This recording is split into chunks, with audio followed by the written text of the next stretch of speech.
Are joining. Well, that's the first time I'm hearing it. So welcome everybody. Those of you watching the recording, watching it live on Facebook or here.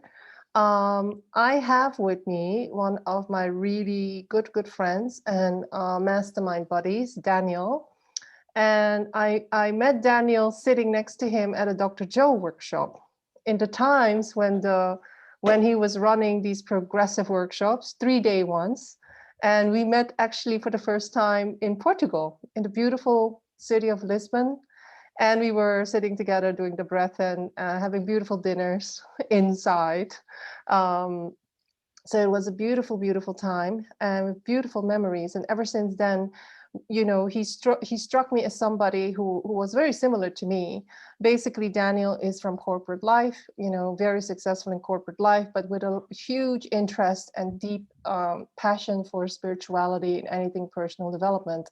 So when I set up a mastermind and I was looking around me as to who are the people that would have, the type of obsession that I have with the universal law, spirituality, but also success, relationships, who's like an all-rounder, who spends lots of money, traveling, going to the workshops, going to trainings. It was Daniel.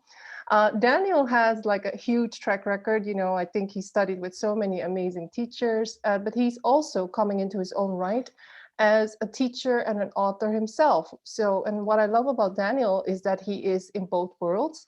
He is in the corporate world, very successful in that world, but he's also, really just downloading stuff, really he is like writing books, he's writing little pamphlets, he's always in download mode. And having known him for a long time and having been, having had the privilege to work with him privately, sometimes I've been a guinea pig for some of his new projects and, with amazing results. So I can tell you, for instance, one of my testimonials for Daniel was last year when I was going through this sort of huge, horrific dark night of the soul, and I was in a huge heartbreak. Daniel actually did a reading on me on one of the days that I was really not okay. And I was still in healing myself mode. I have to heal myself before I can actually, love myself, before I can actually attract a good relationship, blah, blah, blah. And actually, Daniel then channeled to me, you know what, you don't have to heal yourself. You've done enough work. Actually, your next relationship will be with somebody who will heal you. And this person is very powerful. And this person is literally, you will be healed in that relationship. And Daniel didn't know then that I had just met somebody new uh, online. And I'm now in a beautiful relationship with this person. And everything Daniel said became true because this person is healing me and he can, manage my moods, let's say. My crazy woman PMS type of moods that I sometimes have. So I can only, endorse Daniel's talent as a healer, as a person who knows about business life, but who actually really speaks from a lot of wisdom. And his wisdom is really beyond from this life. So tonight, I want to interview him about something that I'm super enthusiastic about because I know Daniel and we've been interviewing you about all the archetypal work that you've been doing. And so the victim and saboteur, I thought was amazing. If you haven't seen those interviews yet, I would go to the Conscious World Club YouTube channel and I would find those videos because they are going to be so insightful as to how you sabotage yourself and how you play victim, how you basically, take away your power. But literally today, Daniel is going to talk to us about the 4 wealth archetypes. And even though I studied archetypes, I still don't know much about these 4, the Midas, the Tycoon, the Gambler, and the Sovereign. So we have a lot of questions as well, Daniel. So could you please tell us a bit more about, your new project and how you started tuning into them, and how have you been working with them already with your existing clients and business owners that you work with? Yeah, so I basically came to this work around archetypes was it in 2018, and I have a clear passion for the archetypes. They basically started speaking to me, so I could tune in and channel the the archetypes. And when I work with clients, I'd help them to identify archetypes. But then the more I worked with other people, the more I understood the archetypes as a whole. I could tune into different ones. So we have a set of constellation of archetypes that are natural to us. So we have about 8 or 12 in total, 4 in common. So I did a course on them: the victim, the saboteur, the prostitute, and the child. So these are the 4 common archetypes. And then there's 8 others which are unique to us. And when we find these archetypes, when you specify them, it gives you power. So when you name something, it gives you power. So, for example, I realized I had the archetype of the healer. And before I before I found out I had the archetype of the healer, I went on healing courses. I trained in theta healing and ancestral clearing, body mirror system healing. So I did these courses. But how I would approach healing was what I would consult my manual and then like heal from the manual. I didn't believe, like I felt that I had to do the steps. But then when I realized I had the archetype of the healer, I was like, oh, I'm a healer. I don't need to necessarily think through. So I started stepping into that, allowing the distinction of the healer and the archetype of the healer come to me.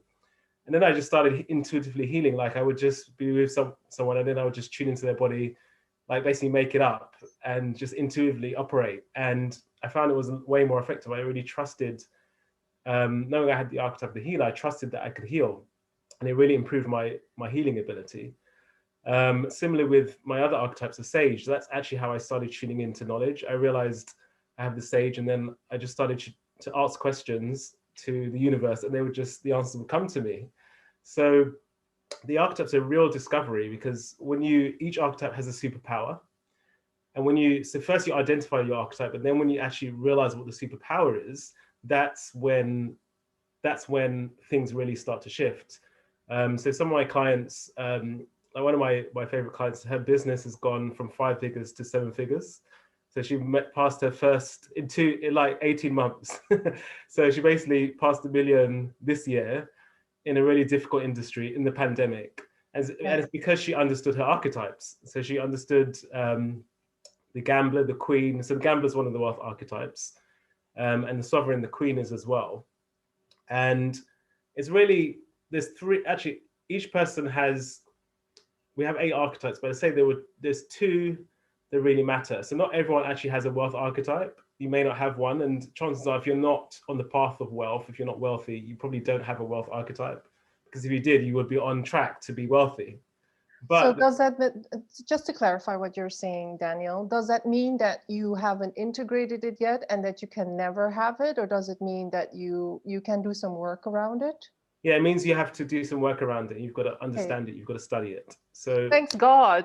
It's like you're doomed. You don't have any wealth archetypes. Leave. Kill yourself now. No, because the thing is, there's a difference between, we all have our archetypes of genius. So we all have a talent, we all have a genius. But you notice there's many intelligent genius people who are not wealthy. Right? Yeah, exactly. They're working in a crazy job. Yeah. And other people are getting wealthy. They have maybe 1 brain cell. Sorry. What is wealth intelligence, right? Hire people smarter than you. Yeah, exactly. Exactly. So wealth is a specific skill set, specific archetypes. And it's funny because the shift for me was that, like, I was always worried about money. So when we were in our mastermind group, we were all about manifesting money. And actually, I did manifest money many times. But then I was like, I'm bored of manifesting money. I'm bored of even talking about money. And like the last year, actually, I made quite a lot of money over this year. And then I just moved into, actually, I'm bored about money. Maybe I need to tune to something else. Maybe I need to start thinking about wealth instead of thinking about money. And that really shifted something. I relaxed a lot more. And then I just started being the inquiry of wealth. And I started consulting with the wealth archetypes. So I tune into the Midas. And the thing is, archetypes work in different ways. So you can have an archetype just as a guide. So you can just like do automatic writing or meditation or speak to an archetype. Or you can embody the archetype. And when you embody the archetype, it's like an actor. So you become that archetype. So if you become the king or you become the queen. And then when you become that archetype, then you command, like if you become the king or queen, then you command that authority that the king or queen has, right? So I started tuning into the wealth archetypes, because I wanted to discover what was it like to be in these archetypes. Like, what is life like? Because when you in an archetype, you view the world from a completely different perspective. Mhm. So I remember tuning into. I remember asking, "Oh, I wonder what it's like to be a billionaire." And then I stepped into this billionaire, and I was walking around the city of London. And I was just like, "Oh, I could own that building. That could be mine." And I felt the power of it as well. It's like, I remember at the time I was thinking of applying for jobs, and then I was like, I need to do my CV. And then the archetype of the billionaire said, "Why do you need a CV?" It's like, why do you even need a job? It's like, Yeah. billionaires don't work. So the mindset completely shifted, and how I interacted, how I walked around completely shifted as well. Um, so then when I was tuning to different archetypes, it was just different energies, different feelings. And what I realized with the archetypes of wealth, their relationship to money is completely different. So, for example, the archetype of the Midas is generous, it's creative, it's abundant. Like, it doesn't think about money, it just creates. And the wealth it's like a feeling of generosity, a feeling of abundance, a feeling of creativity. Like, you just can't wait to get up and do something, create your business. And I'll get advice from these archetypes as well. So I would ask, "Where's my wealth?" And the Midas would say that your wealth is in your wisdom. So it's like the archetypes direct you where you need to go. So yeah, so just the energy of these archetypes and the advice you get are brilliant. So as I said, you can either have them as guides where you can ask the archetype to look at your business and tell you what you need to do, or you just embody the archetype and you become the archetype, and you start to think and feel the way the archetype does. So it's almost like, the way I see it is like, instead of, like, we can't access Richard Branson or Oprah or any of these billionaires, but like, we don't even get time to speak to them. But imagine if you could feel like they do, and shift your mindset into how they are, then you start to think differently, and you start to act differently, and that would transform your relationship to wealth. I actually think when I was studying with Bob Proctor, he was talking about Napoleon Hill because he loves Napoleon Hill, Think and Grow Rich. And I Yeah. think one of the exercises is to actually do a mastermind um, exercise with these like business tycoons. Yeah, or maybe an inventor like a Nikola Tesla, or somebody that you admire, but to have a table, in a real table, and to assess, say, actually, I want to have a conversation with Nikola Tesla. I want to have a conversation with whatever billionaire you're thinking about, and then actually really start downloading downloading Yeah. I know for sure that that was an exercise, and I actually haven't utilized it a lot because I was like, because I'm so Jungian in my training, Mm. I have never worked as a Jungian analyst because I thought it was too much mental chatter. But I know very deeply that we all have access to the archetypes. They're Yeah. universal, they are timeless, they are collective. But Yeah. what I do see, and you probably, this is why I'm so intrigued by it, is like, how often do we have access in terms of identification with the archetypes? Because the way that I see it, I actually saw a video, I don't know who it was anymore, but this person was saying that we are living in a society where all our power and all the ability to create a life that we did dream of is projected out there. It's almost like we're saying in the mainstream media or whatever types of things we follow, are saying these people are special, these people have special abilities, blah blah blah. And literally they're creating this what is it, disconnection Mm. for normal people and the so-called special people. But Yeah. actually, really, I disagree with that. So I thought that video was very mind-provoking.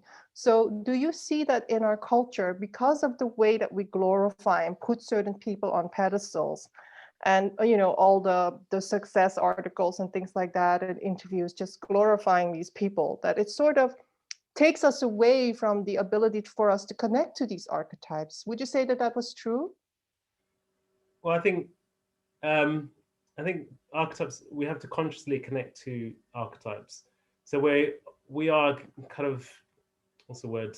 Society does have us look to other people to for success, rather than finding our own success and finding our own Yes.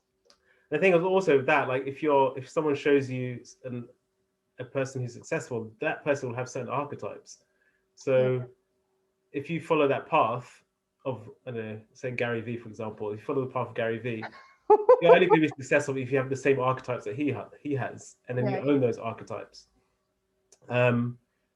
So the world actually operates archetypally anyway. So even if we're not conscious of archetypes, people are reading, you're reading someone else's archetypes unconsciously.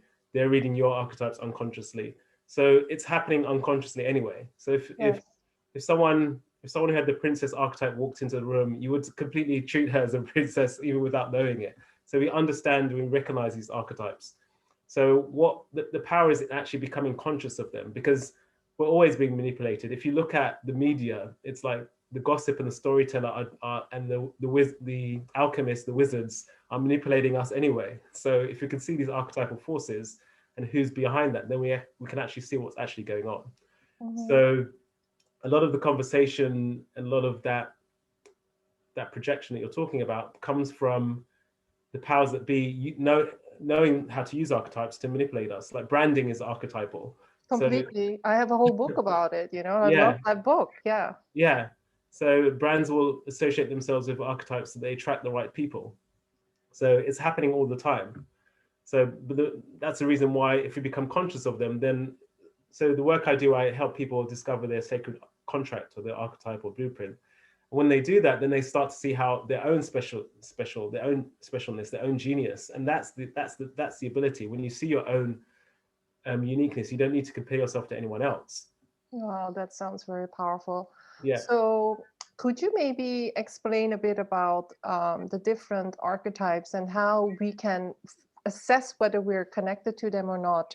So, because I feel, you know, I have been privileged to do an archetypal assessment with you, and my testimonial is with Daniel is like, we were looking at my archetypes, and then literally I was the networker, number one, which is completely my superpower, is really normal for me. A lot of my, even when I was in university, I was a networker. Like I wasn't even paid, and then I was paid for it. And literally, but then there were a few archetypes that were almost like my path of effortless success, and that was my healer and my alchemist, and you know, the parts of me that were actually very spiritual. And at that time I didn't want to do anything with it because I had this programming, which is you don't make money as a healer. You know, healers really suffer, they struggle, you know, they hardly make any money. Why would I do that? Because in corporate life I asked these fees, and in healing I wouldn't ask these fees. And literally Daniel said that actually, you know, your effortless flow would be as a healer, as an alchemist, as a teacher, as an angel. And I was like, wow. And I actually started like getting these downloads, and I started acting upon them. And you know, I can only say it has been a huge blessing for me to really get this little block that I had about my natural archetypes, to get them away, you know, to get rid of this programming that I could only earn money in this specific little block that I put myself in.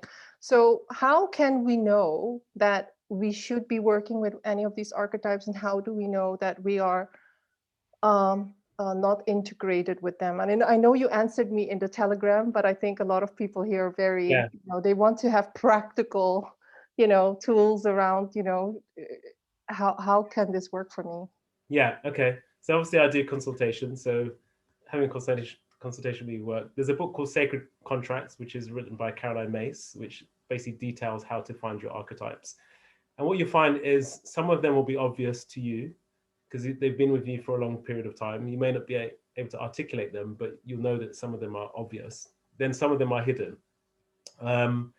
So really it's about looking at what, so I mean, I can send you a list of archetypes, you can go through them and kind of see which ones you'd resonate with you and which don't. And that's really the way to look at it. You get a list of archetypes and just see, does this resonate with me? Does this make sense to me? So that's the first step.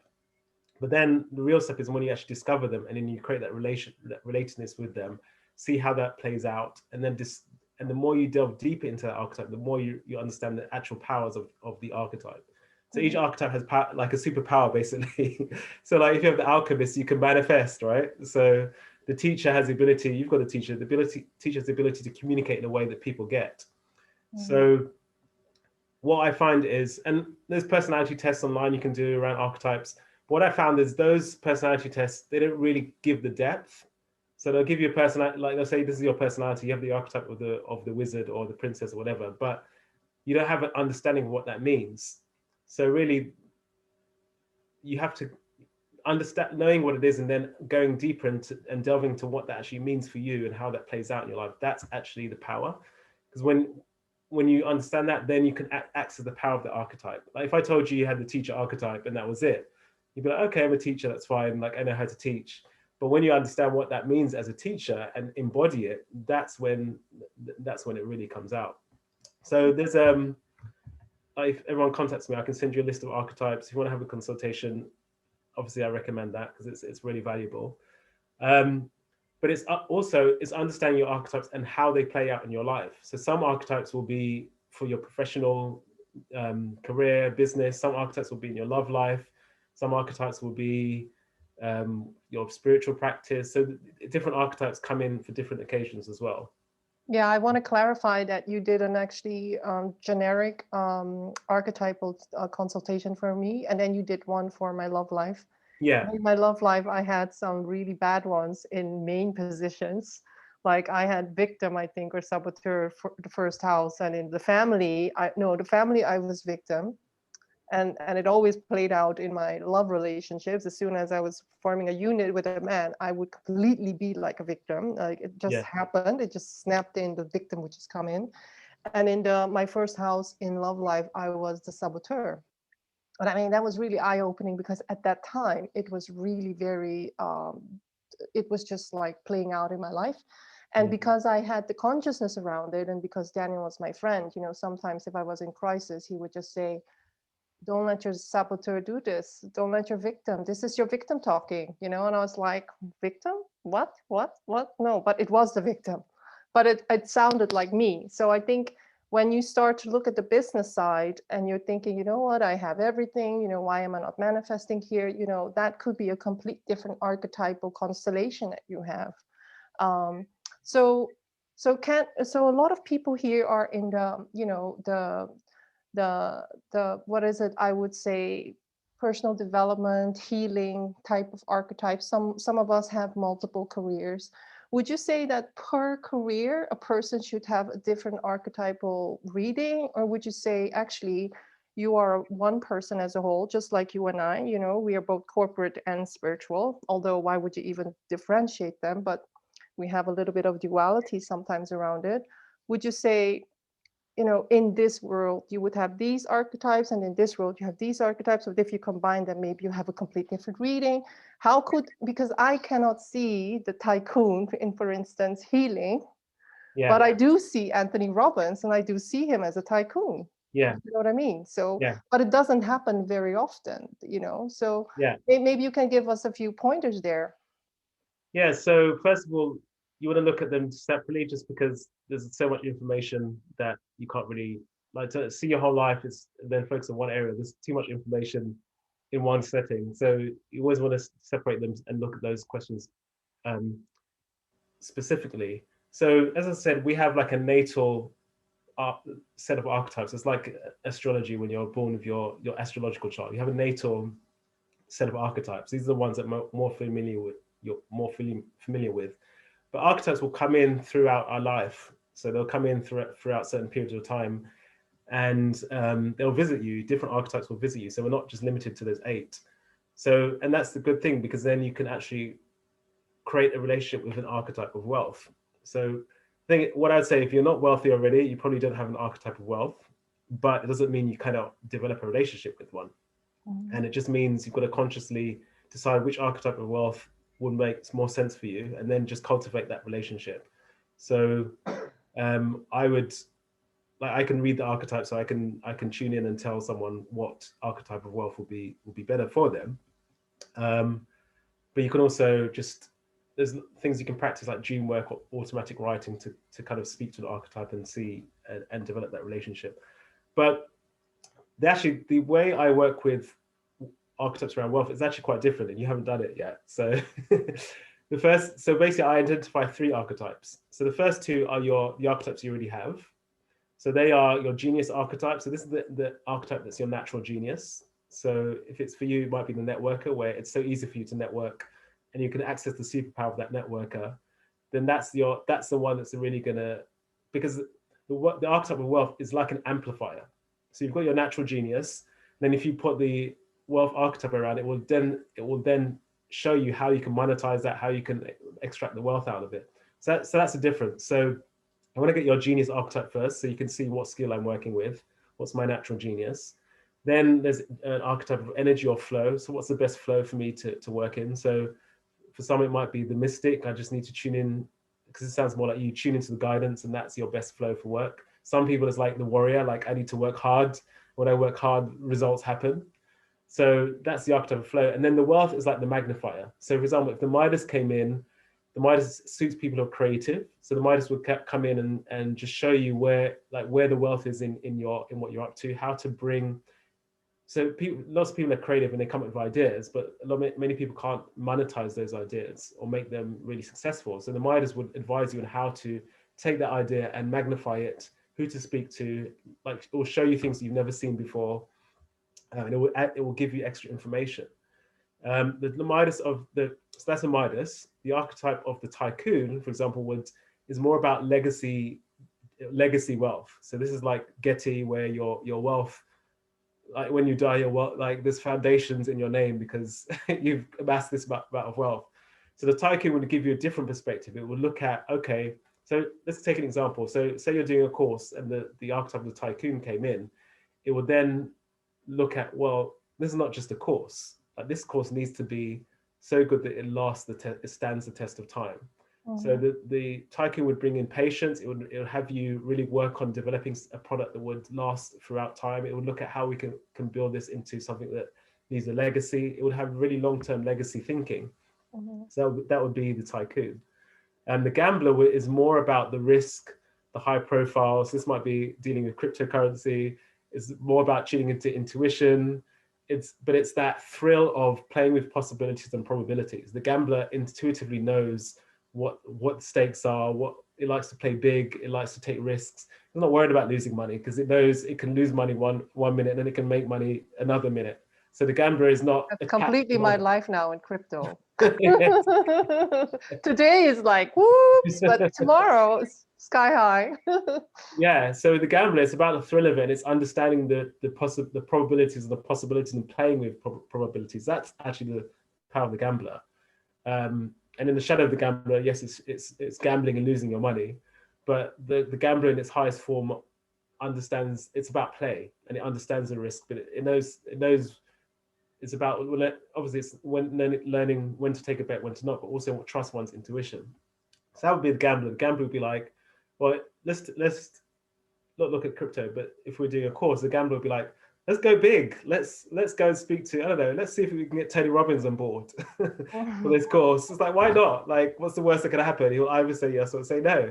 Yeah. So the gambler will be looking at, I don't want this to be any course. Let's just play big. Let's make it fun. Let's make it interesting. Let's make the stakes high. Yeah.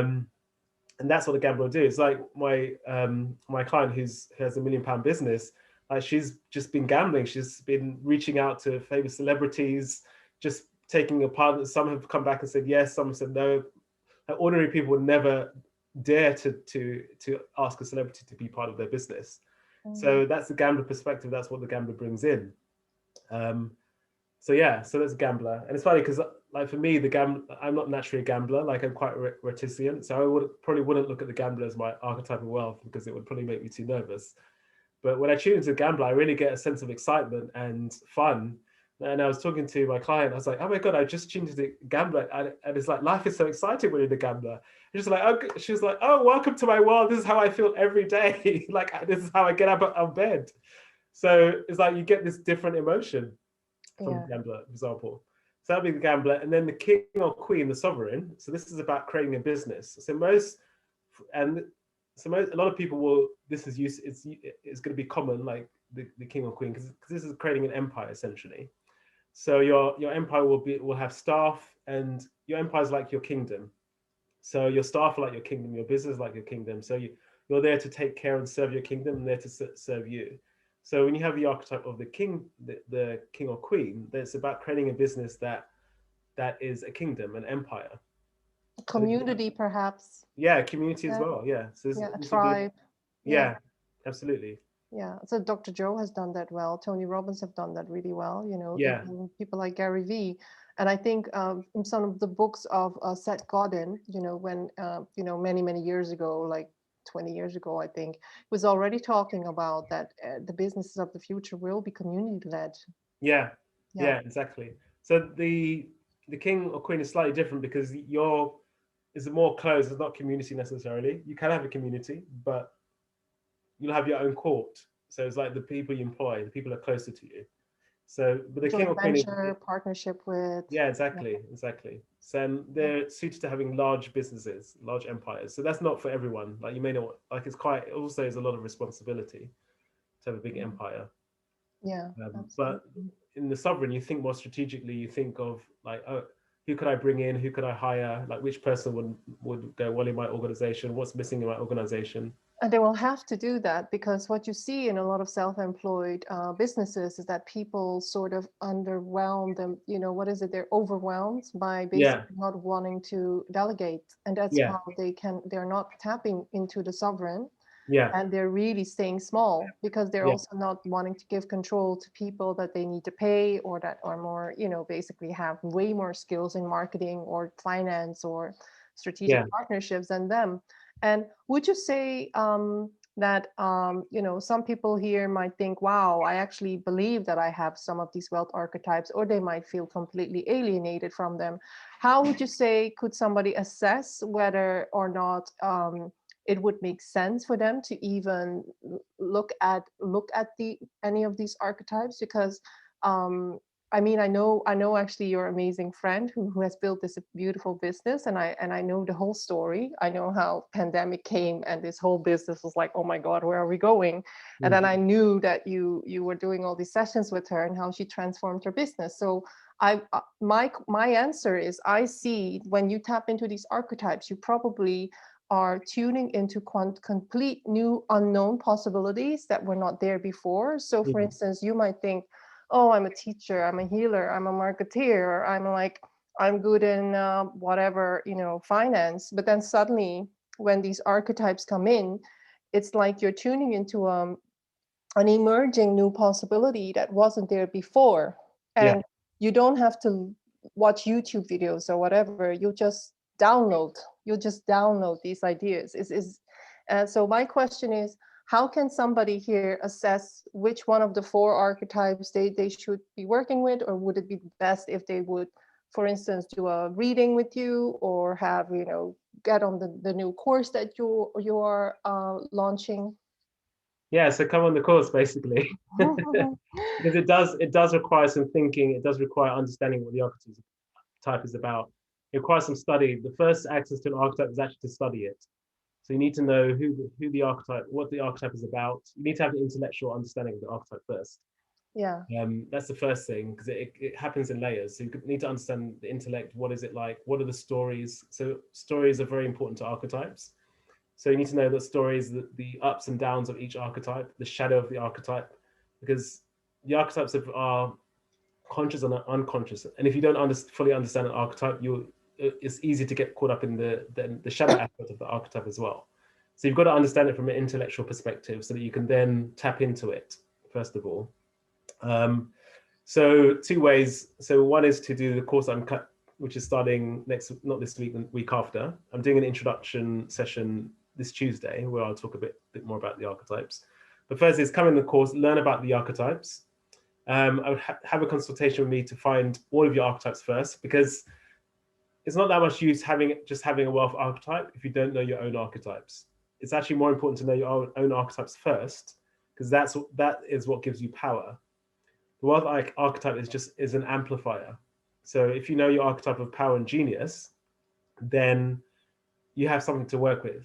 If I just gave you an archetype like, hey, have the Midas, and that's the thing. So, just a little aside. So you might find someone who has a Midas archetype, but they're good at amplifying other people's businesses. So I worked in lots in finance and lots of different aspects. But like in the VC world, there's lots of people who have the Midas archetype, and they're good at seeing someone else's business and then pulling out what's useful for that. So that's if you have the archetype, the Midas, and that's a strong one for you. You're more about amplifying other people's wealth. And same in private equity, that's more tycoon energy. So I said most people who have those wealth archetypes are probably already working in that industry. So they either run their own business, they're either in a startup, they're either in private equity where they're investing in different companies, or they're already tycoons, or they're investing in real estate.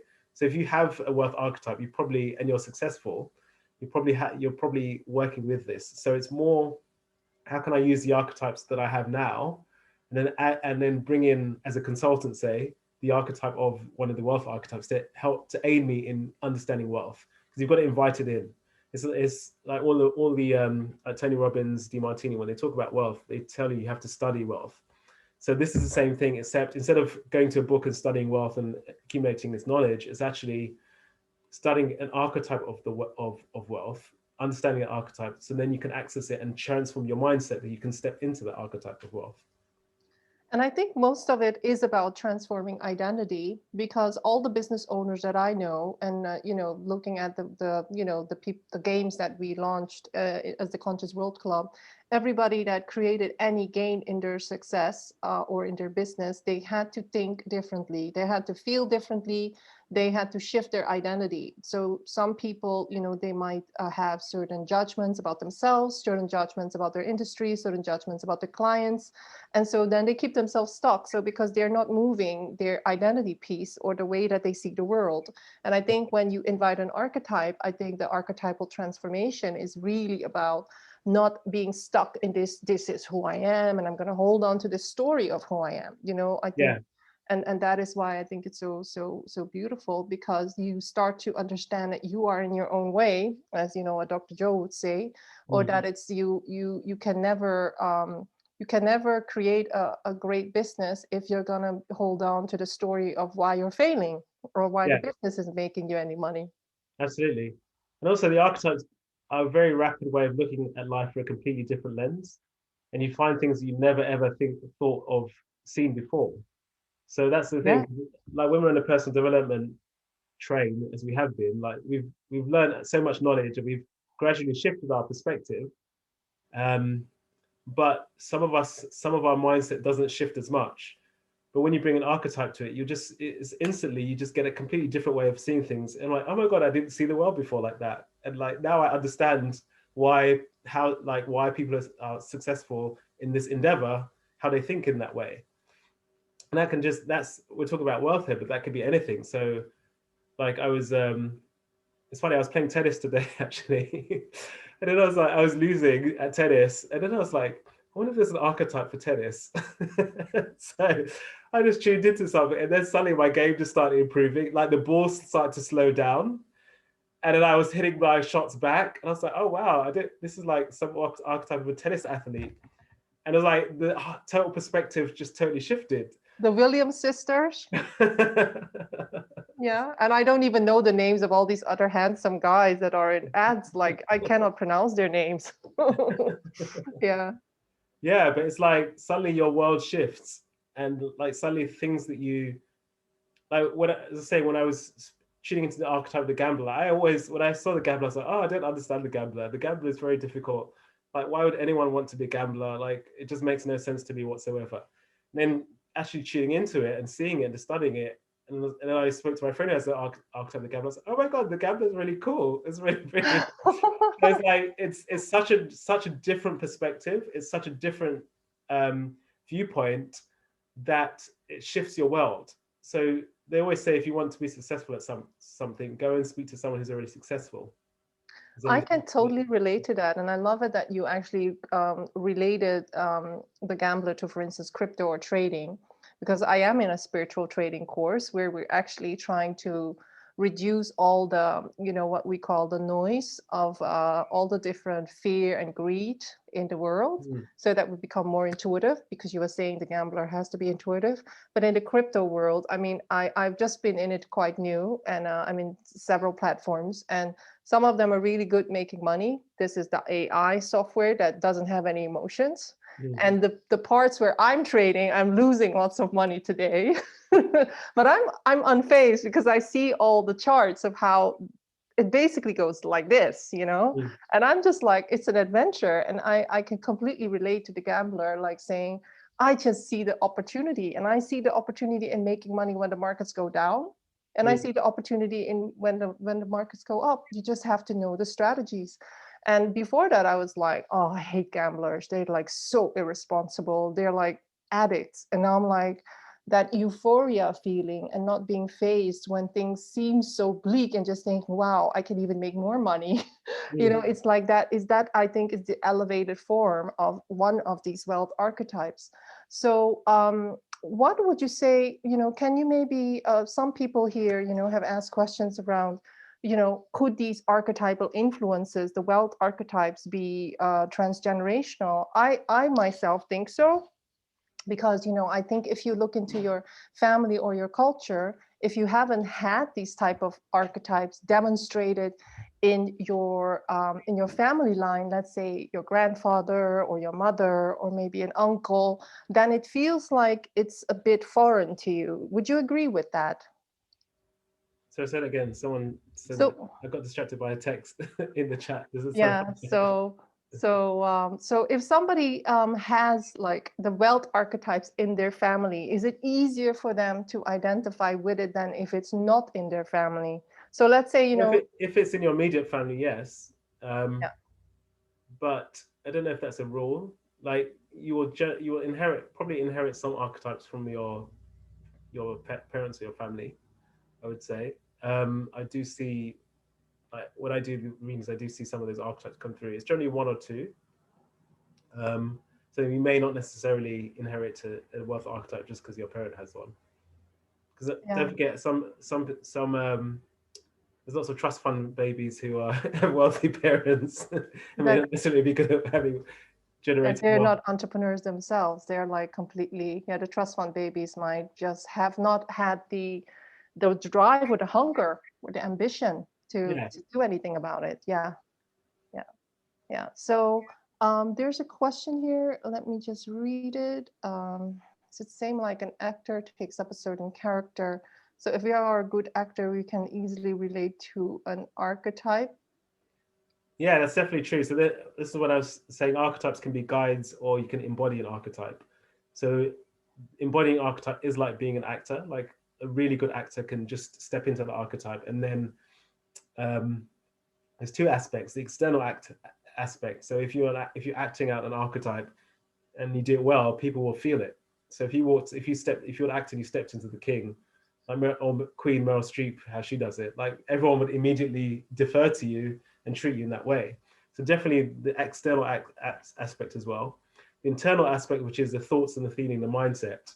I don't know because I'm not an actor, so I don't fully know the process of acting. But I would say it's accessible. Like if you change your body, they do say if you change your body language, you'll start to think differently. So yes, I would say yes, that would definitely make a difference if you're a good actor. But you don't have to be as well. Actually, I think since studying archetypes, I've become a better actor myself. Well, to be honest, right? So two people that I know have spoken about acting, and one of them is Bob Proctor. When you are in his training, he really, a whole chapter about self-image is about acting. He Yeah. actually even tells us to read this book about acting. All There's right. like this Well, one book, and then there's this other book, which is like a super famous book, Psycho-Cybernetics, which is yeah. about self-image again. Yeah. Yeah. So, but then you also have Dr. Joe, who said, who do you think you're not? Mm. Who do you tell yourself you're not? And I That's think this is interesting with the Dr. thing. Joe because like even in his meditations now, he actually starts one of his meditations. He actually brings in the archetypes. So he says, "Be the mystic, be the alchemist, be the Absolutely. master, be the healer." Yeah, and that those are not normal things that we identify with, but because we're so used to Dr. Joe talking about it, we just think, yeah, I am the mystic, I am the supernatural genius.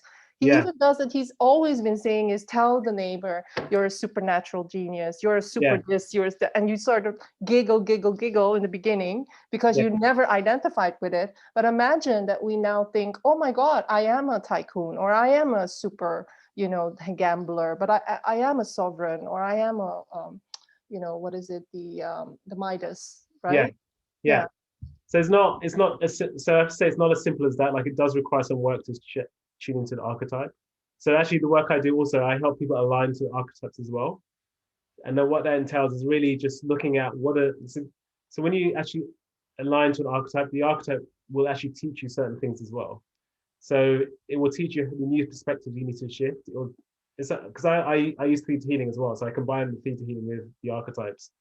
So what I do with that then is I get the archetype to show me the downloads I need to know in order to step into the archetype. Mm-hmm. So it'll be the downloads, there'll be limiting beliefs to release, there'll be alignments to have. This is how you really step powerfully into the archetype, because there's certain base themes and personalities and perspectives which are core to an archetype. So for example, when I was tuning into which one did I do recently? So when I was working with the sovereign, it was actually teaching me about birthright. The sovereign has a natural birthright and the connection to the divine. So there's different, each archetype really is a world. So when you work with an archetype, you can do it very lightly and you'll have superficial effects. When you do it deeply, it's highly transformative. And each archetype has a whole world. So they have the world of archetype includes the people they interact with, the archetypes that they don't like, they don't get on with. So the king will repel the rebels, for example. So the whole world it's not just I'm an Yeah. archetype, there's a whole world of it. If you're a wealth archetype and you start to embody that, you'll start to attract the right people to you as well. So if you're the Midas and people see you're the Midas, people will gravitate to you because they recognize that the wealth is there. So it is the more you engage with it, the more it builds, the more you become it. So it is a world, it is an expansion. So it requires a bit of patience, it requires a bit of work, but it's also investigation because it's you're discovering something new, discovering a whole new world, a whole new way of looking at things. Mhm. So when I was looking at, for example, I was tuning into the king and I was asking the king archetype, oh, what do I need to know in order to be a king? And I was like, well, you don't need to have money yet. It's like you don't have money. It helps to have money. It helps to have wealth, but the king has the birthright before it has the money. So these kind of things, or um, like the archetype will show you different perspectives on life. It will should give you different. Like when I'm in my business, I will look at the king archetype and look at my business from the aspect of the king, and it's a lot easier to kind of to strategize, to kind of work out what needs to go where. Um, what else can I say about that? Or what other things did the king teach me? So it taught me about authority and being regal. So there's so many different distinctions an archetype will bring to you. So if you work with the tycoon, I only just started to do the tycoon, and the tycoon's very serious, very patient. Like I spoke to tycoon and said patience, which I'm not very patient at all. So it's like you have to be patient. And then when I was looking at my book, it's like, oh, even my courses, like usually I do a course and then I don't really, I'm quite creative. So I want to do one course and then probably won't do it again for a while. Because you're bored, because Yeah, you're exactly. like, whoops, like, and I think we're very similar. It's like, oh, I've been there, done that. Yeah, exactly. I Exactly. want something new now. Yeah, Yeah. absolutely. So then when I was in the Tycoons were like, no, go back to this course, develop it, make it even better, make it a legacy product. And like, this I'm is like, the no, legacy. this sounds boring. Don't let me do it. But you can employ people to do that, right? Yeah. Editors, people that you work with. Yeah. Yeah, but if you step into the archetype and there's an alignment with you as well, because you've got to align with the archetype. If you could align with that archetype, then it will give you a different perspective, and you can actually like I've learned a lot more patience since I've tuned into the tycoon. I'm less like oh, I could build something that lasts rather than just build something one off because I want to do it one off. So yeah, each archetype will teach you different things. It will teach you different behaviors, different mindsets. So, would, for instance, I know you have a course coming. I think it's 6 weeks. I'll help you, of course, promote the workshop on Tuesday. So, what can people expect? I know I've been on your other courses as well. So, what can people expect? Because I think we had to do quite a lot of self-reflection in the victim saboteur course. And Yes. then we did a lot of group clearings and a lot of and that was very, very helpful because you were testing our body in terms of the beliefs that we had, and you were preparing us each and every week before we actually got into the class together. Yeah, so each week we're going to be looking at an archetype. So we're going to study it. So I'll teach, for example, if you look at the archetype of the King Midas, there's a tale, there's a legend of King Midas. So the Midas, everything he touched turned to gold, but then he also touched his daughter and she turned to gold. So it's like there is a shadow side of the Midas, which is you could Midas are good at creating wealth for other people, but they may not necessarily be able to create wealth for themselves. So the wealth comes from their creation for other people, for example. So we'll study each archetype and we'll bring in case studies. So you go away and think about it, reflect about it. So that each course is each week you're learning about a particular archetype. And then towards the end of the course, you'll choose the archetype that you want to have, which is the archetype that embodies you, that will really make a difference to your business or to your life. That's pretty much it. We will also we'll do downloads. We'll release limiting beliefs. Now I don't think you were on my last one, but we do a meditation. We go and speak to the archetype, so you can actually get information. So we did this last time. We did on the archetype of the prostitute, which is actually very powerful. Like the archetype of the prostitute was like this goddess, and she was like just the goddess of helping people have what they want, and without any. It was not the typical prostitute. It was a very divine goddess, and it was just a goddess of provision, and that was just totally unexpected. So we will go to do meditation where you go to meet your own archetype. So some people had guidance on their business, some people had guidance on a particular aspect. So we'll do a meditation where you go in and you'll have a meditation with each archetype, and that archetype will give you some guidance about your business.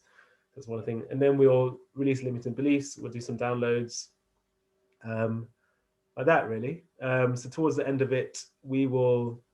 I'm not sure if we'll have time to this because usually this is something I do in a one-to-one consultation, the wealth archetype constellation, and that is finding your archetype of genius and then seeing how the wealth archetype can apply to that. So I don't know if I'll have time to do that. There might be additional, but we'll see how the timing goes. Yeah. So this would just be group work, and I think the benefit of group work is that you get it's like condensed, so we get 1.5 hours per week with you, but then before that we actually have to do quite a lot of self-reflection. Yeah. And then in the group we can actually learn from other people, because then because I think once we do the one-on-one work, there's a lot of self-reflection, but not understanding how everybody is the same in a way.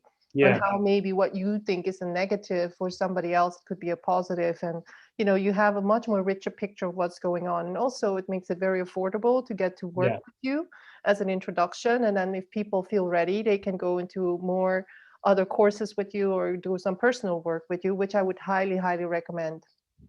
I don't know whether there are questions that I haven't asked before. I think I sent you a few. So would you say that who is this course not for, Daniel? So imagine that because when you said if you don't have the wealth archetypes, you probably are not utilizing them. Who is this course not for? So it's people who want to be wealthy. So if you don't have an interest in having a better relationship with wealth and money, it's probably you're not going to get the value from it. So it's going to be people who are either in business or they're in their career and they want to move from worrying about money to actually having wealth and actually enjoying life and transforming your relationship to wealth. So so you got to do some work as well, because that's the only way to really develop a relationship with an archetype. And I have to say, everyone that I've seen has taken on archetypes, their life has transformed. Like their business has transformed. Like Hogarth, my friend, he embraced the archetype of the prostitute. His business just went like that. We know Hogarth's one of our favorite people on the interview, and I met Hogarth through you. Yeah, exactly. Yeah, because when I was studying archetypes, I shared that with him, and he's taken that on, and he's playing with it, and he understanding his archetypes and his genius has helped him be successful. And I found the people who really take on and do the work. Like we've had countless of Hogarth and I had countless of conversations like every week, more than every week. We meet for coffee and talk about archetypes and like read each other's archetypes and kind of like we'd see, look at other people and guess what their archetypes were. I think you should have a television show or a YouTube channel or whatever, whatever you want to do together. Have a channel together, because I had a privilege of hosting Hogarth and Daniel in my home in Amsterdam like a year ago, and it was hilarious. They were hilarious. They were like, it was so much fun, and it was like, but so like educational as well. It's like put personal development plus entertainment plus like super downloads and fun, and just all of that together. You have Hogarth and Daniel show. Oh, we both have the surname Brown, so yeah. Yeah, how is that possible, right? That's a bit crazy. So, Yeah. yeah, actually, yeah, I think we've spoken about it, so we'll probably do that at some point. Yeah. So did we put the link for your course or to follow Yeah. you in the chat? We'll just put it in here now. I need to Yeah. Was there? check if it is actually live. I don't know. Hang on, I need to do it from my. If it's not live today, it'll be live tomorrow. Yes, okay, it looks like it's working.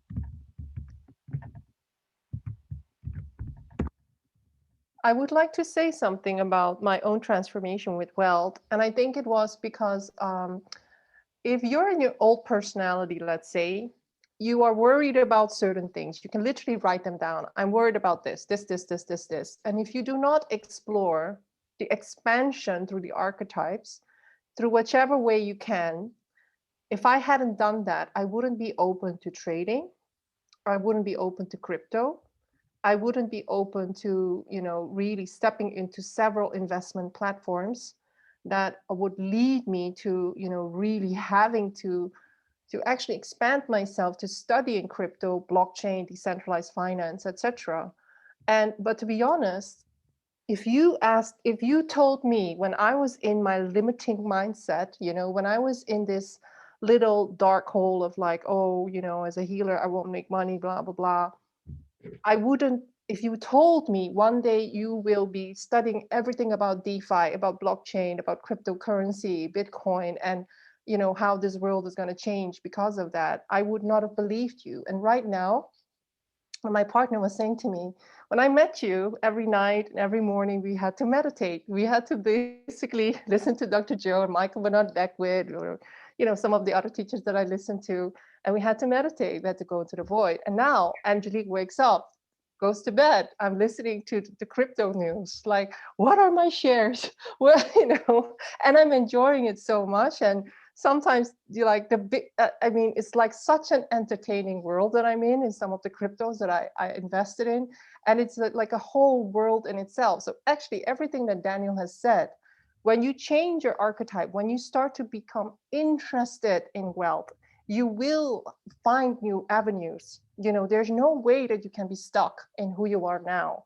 And literally, you will attract a new world to you. It's a complete new world, different players, different people.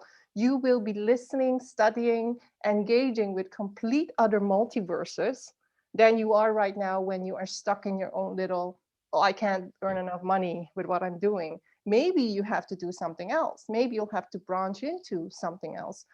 I don't know, but I have to say, whatever you were saying, which was very, quite expansive, I have completely see that happen in the last 3 months for myself. And it's like a complete personality change. It's like complete different things that I listened to. Before it was day and night with spiritual stuff, and today's, now it's more like, oh, what's the future of blockchain? What's the future of this coin or token? And which technology is going to be disruptive? And so I would say, at the point when you are feeling stuck and not really advancing, you have to ask yourself, what am I limiting myself to? Would you say that that was true, that people can look forward to this huge transformation and you cannot even predict what it's going to be like? Yeah, but I would, yes and no, actually, because I think a lot of the wealth that we're seeking is already there. It's actually already in our archetypes. So the wealth archetype is just actually, it's reevaluating your relationship to who you already are and what you already know. So one of the things, actually this came out, I think this came out the last course I did around the prostitute, was actually teaching you what your value was. It was actually showing you your value and your worth. So the archetypes then of wealth are actually just showing you where your wealth is. Where is it already? So often we think we actually need to find something else, but, and this is what we'll see in the course, the archetype's going to tell you where your wealth already is. Like I know, like my wealth is already in my wisdom. So that's where I need to focus. And this is the guidance that I've got, right? So a lot of people who come to the course, they'll realize their wealth is already where it is. And it's just, how do you actually see that? How do you value it? How do you get it out there? And how do you, because it's all about, so wealth is what happens when you have, so wealth is when you have no money, what do you do then? Like you have wealth. Wealth is the ability to generate that money. So this is what we're talking about with wealth. So when you work out where your wealth is, then it's simply converting that wealth into money. So a lot of us already have wealth. We already have these skills and talents that we are not sure of, or we're not fully aware of. And the beauty of the archetypes is it shows you where your genius is. So I did one, actually I'm going to share, because I did one with Anna actually the other day. So she has, I hope you don't mind me, Anna, sharing. I won't give too many details, but what and I'm gonna kill you later. But Anna's an amazing in marketing, and so we looked at what her archetype was, and it's the pioneer. And when I tuned in, it wasn't actually that she was a pioneer. Like it wasn't actually about her marketing. The power of her pioneer is actually she would have an intuition of trends that were coming. Like these things would come in marketing, and then 6 months later they would happen. And that is the pioneer. The pioneer is the ability to see things in advance and tuning into them and bringing them and being ahead of the pack. Mm-hmm. So that's what I'm talking about. The power that's already there. We can't articulate what our power is, because in the world of normality, we don't actually see it. We look at ourselves in terms of talents, but the archetypes actually show you a deeper perspective of your skills and talents are. So a lot of these archetypes have a supernatural element to them. So the alchemist manifests. The pioneer has the ability to see what's happening in the future. The princess and the prince have this supernatural charm that charms people. The king or queen has this air of authority. So each archetype has a special power. Like in a normal, if we look at it from a normal 3D perspective, it's just a king or queen. If we look at it from the higher perspective, and we look at the higher echelons of power, you actually start to see what the power of that archetype is. So that's actually the power of it. So when we're looking at the power of, we're looking at your archetypes, the networker, like you meet people just like that. Like no one else would just be in the right place at the right time, and the right people will come to you. This is the superpower of the networker. Like other people attract them. I just attract them. Just sort of like we smell each other or something, or we intuitively know this is a person I need to talk to in a huge crowd. Yeah, exactly. Yeah. So all of these archetypes have superpowers, and the more we spoke about the scale of consciousness, the David Hawkins scale of consciousness. As you raise your consciousness, you access more powers of the archetype, and you have a higher understanding of the archetype, because ultimately all archetypes at the highest level are part of the divine tapestry, and you realize what roles they serve. So even the worst archetype, like if you have the archetype of the beggar, it sounds like, oh my God, my life is ruined. But even when you see the high echelons, the archetype of the beggar is like the Buddhist monk. That's the high echelon of the beggar. The beggar knows that it can beg. The Buddhist monk knows he can beg and receive, and he knows he's given an opportunity for someone to give. He's not humiliated by being a beggar. So each archetype has, like, at a high level of consciousness, a power about them and understanding. So when you go to the wealth archetypes, you realize the power, like I said, the power of the Midas is the power to bring that Midas touch to a business, or bring that Midas touch to an organization. The power of the king or queen. So it's funny, like the king or queen, my friend who has the queen, people, when she started her business, people worked for her for free. Like that doesn't happen unless you have the king or queen. Like no one's going to work for you for free unless you have the archetype that leads someone to do that, right? What else? The archetype of the gambler can see those possibilities. Like other people can't see them. I don't have the gambler. I did a course in trading and I learned how to see the things, but I would never like, I'm not doing this for real. Like, I'm not touching crypto. Like, I know that's not part of my archetypal set. Like, it would be too much of a stretch for me to go there. Not that I couldn't, but there's other archetypes which are so much easier for me to step into. So I wouldn't even try to do that. So what was the point? Yeah. So the point I'm making is there is each archetype has a superpower. So if you get your genius, which is already there, and some of you already know it, but there's also, the more you upgrade your consciousness, the more those archetypes change. So I thought I had the archetype of the seeker, and Yes. when I tuned into the seeker, I saw myself my consciousness was going to the universe and like find information. And then one day, that's why I was doing an Akashic Records reading. There's a whole story. And I realized why I had that seeker. It came from a past life where I wasn't allowed to have any knowledge.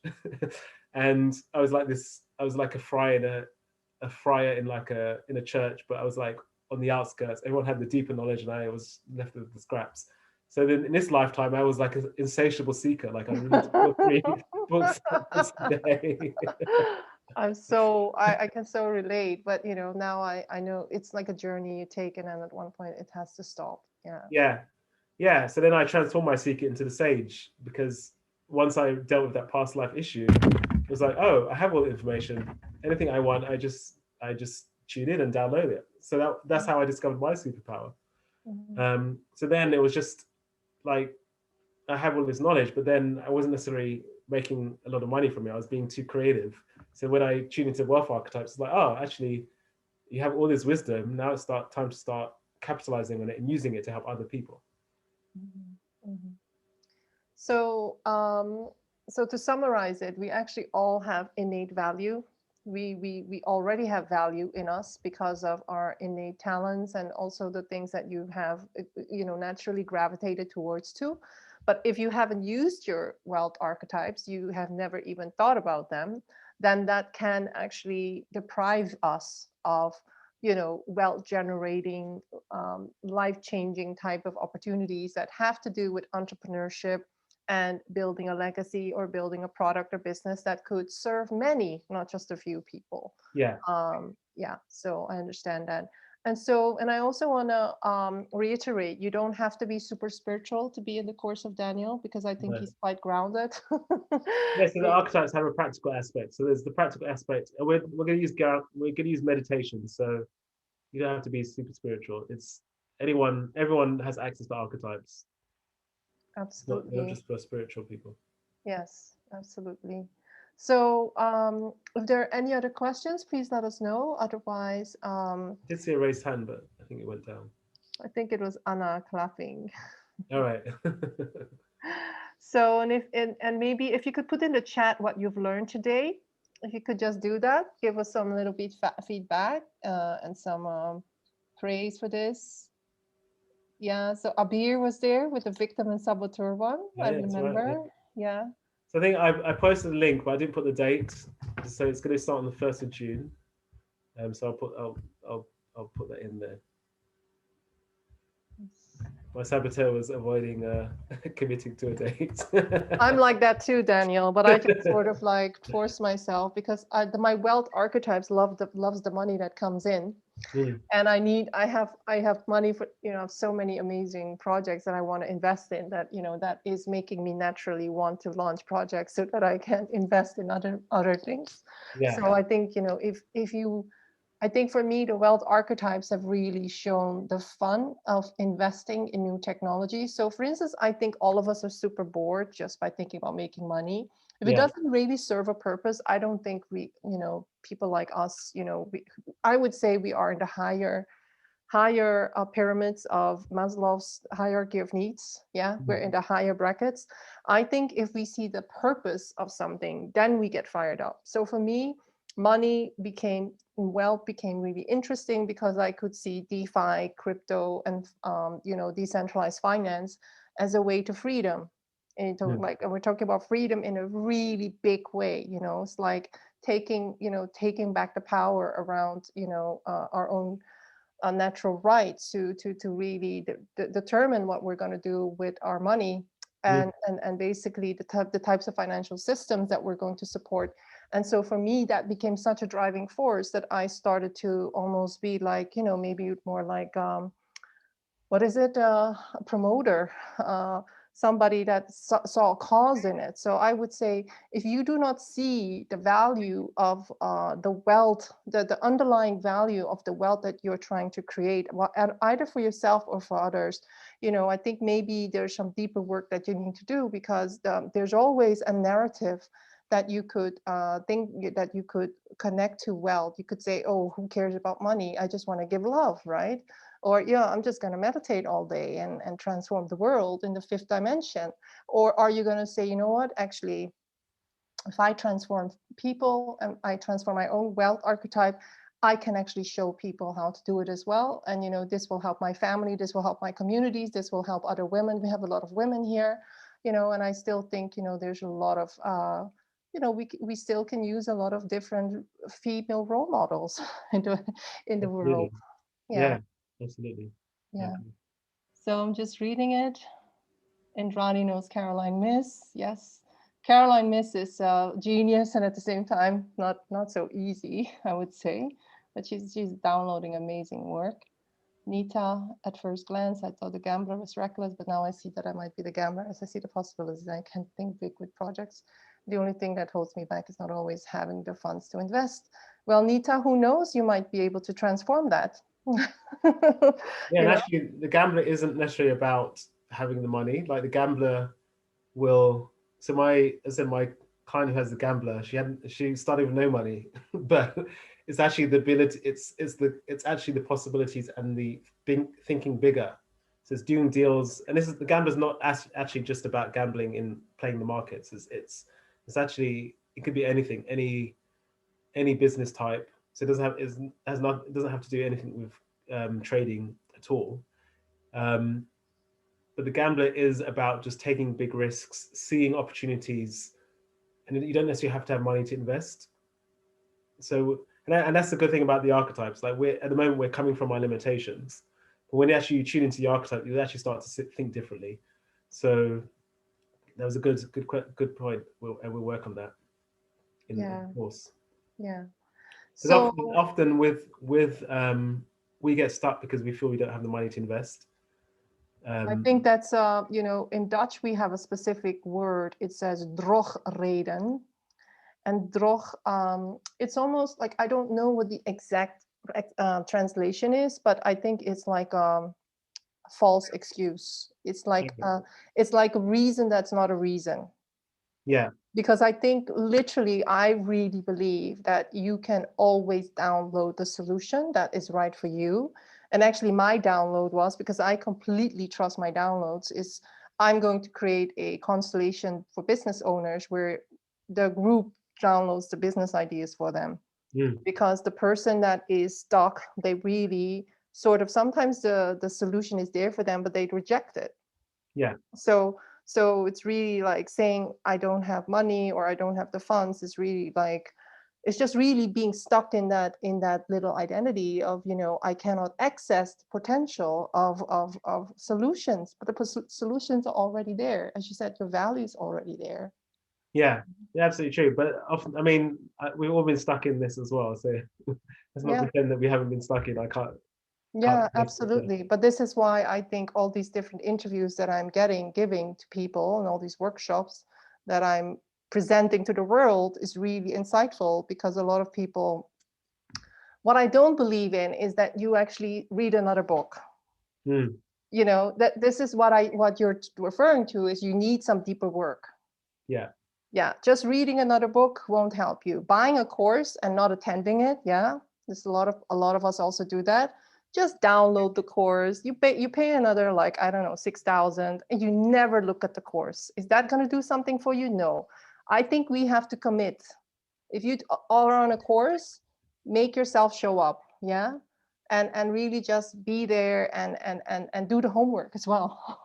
yeah, So, and then also, find a reason why it would be fun. Not force yourself. Don't force yourself to do anything that wouldn't help. yeah. Yeah. So So thank you so much, Daniel. Thank you, My pleasure. everybody. It's been fun. It's been Yeah. great. So, and if you give me the way that people can sign up for your Tuesday workshop, then I will share that around as well. Okay. And so, because that Right. we have all these different links and. How do you want me to share this? Because I put one in the chat, but they're gonna go. So Because is it an Eventbrite? yeah.